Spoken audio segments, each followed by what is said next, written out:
Is this the right job? Is this the right partner? Those are questions I hear people talk about all the time. But is this the right place? Is a question that I, until recently, never even considered, in all honesty. And I'm not alone. The UN found that 96% of all people in the world live in the country where they were born. And yet, since childhood, I had this faint dream of staying in Japan. I read everything about Japan as a child in the library, from fiction to dictionaries. I learned the language. I volunteered in an animal shelter, joined the German-Japanese Youth Association. But this video isn't about Japan. It's about deciding where to spend your life. These last few months,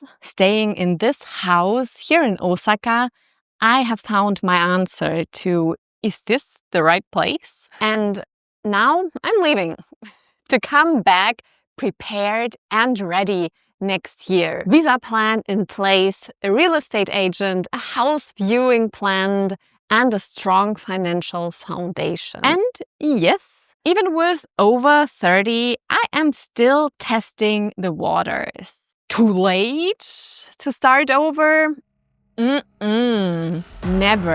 There are those big decisions in life. What to do, who to love, where to live. And philosopher Laurie Pauls calls them transformative experiences. According to Paul, firstly, you cannot know what these experiences are until you have lived through them. And secondly, going through that experience changes you in radical ways. Your values, your worldview. So no matter how huge your vision board is, how many documentaries you watch, how many people you talk to, you are you. And your reality will be different. So how am I supposed to know where I want to live if I never lived anywhere else? And yet, just moving abroad feels like a huge decision. Irreversible, or at least very costly if it doesn't work out. Maybe that's why less than 4% of this world choose to do it. We know from quite a broad literature that what people regret in short term are actions, things they did. Oh, I should have eaten something better. I should have called my mom. In the long term, we regret inaction, things we did not do, chances we did not take. So, should you just do it to avoid regret? Jein, as we say in Germany, or yes and no. You cannot model how you will feel or even who you will be, so don't base your decision on that. Not this thought of, it will make me so happy if I could just leave this place and be somewhere else. That doesn't work. Instead, choose the experience for the sake of discovery itself. Because no matter where you go, you take yourself with you. Which is why self-awareness, shadow work, and knowing your real wishes, your real heart's desire helps so much. I see it all the time, especially in communities of remote workers and digital nomads. Someone moves abroad. They get the adventure, the freedom, and then they feel lonely and depressed. Why? Because they did not work on their abandonment issues and their attachment issues. Their subconscious panics at the lack of security and community. And for me, Japan was never some magical fix to all my problems. No. I had so much self-worth stuff to sort out, so much self-loathing. It never occurred to me that I deserve to live in a country that I actually like. I needed to get my shit together first. I needed breakups, therapy, quitting jobs, unemployment, shadow work. That is how I built my mental health suitcase. So I know how to maintain my physical health, how to care for my shadow topics, how to communicate, set boundaries with people. And only then could I give myself the permission to ask, where do I really want to live? And this is the precondition. If you can thrive in the country where you were raised, you can find ways to thrive elsewhere.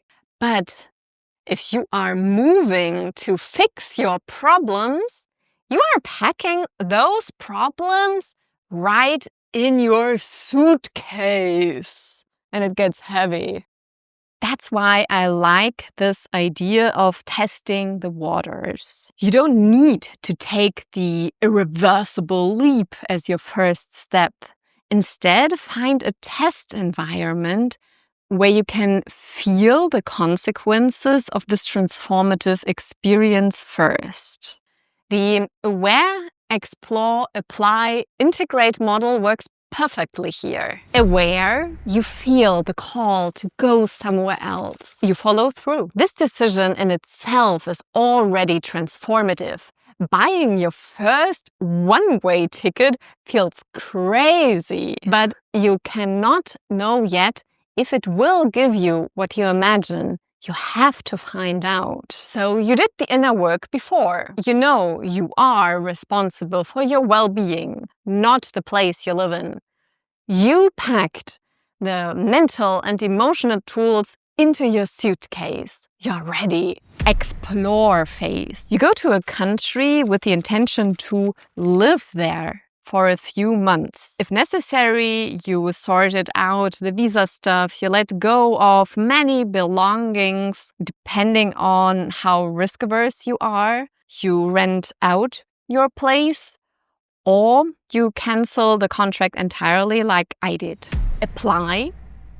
And now you are living your daily life there, not sightseeing all day. You set up your workstation, you deal with time zones, you find food, you talk to neighbors, and most importantly, you keep your self-care routines exactly as before. A new country is no excuse to suddenly stop all your routines for your mental and physical well-being. But then I don't have time to explore the city and do all the cool stuff, the reason why I went there. Ta-da! That's the thing. Integrate. Ask yourself, is this about sensation seeking because your home sucks and is boring? Or can you live with this everyday boring that exists in every country? If a few months or a year of living abroad is enough and you miss your family and friends, your stability, your comfort, then that is totally fine. You are not a failure when you go back. Rather, you are a hero because you are honest with yourself and your values. I'm getting goosebumps here.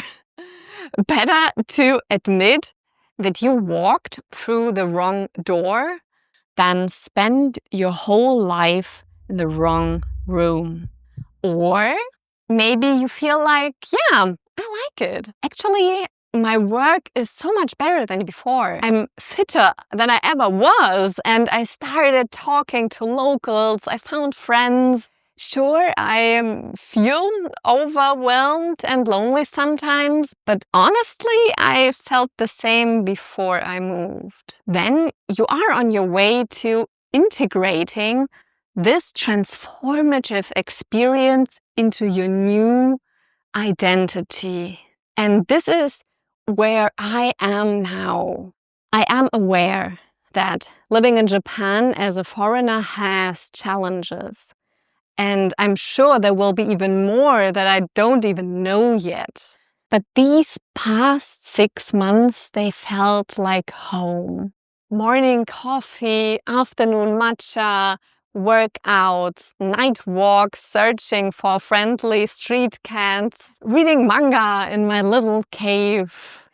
So ask yourself, is this the right place for me? And listen. And if the call comes up, the call to go somewhere else, to try it out, is it because the grass is greener somewhere else? Or are you curious to discover how it really feels to be the same you, but in another country?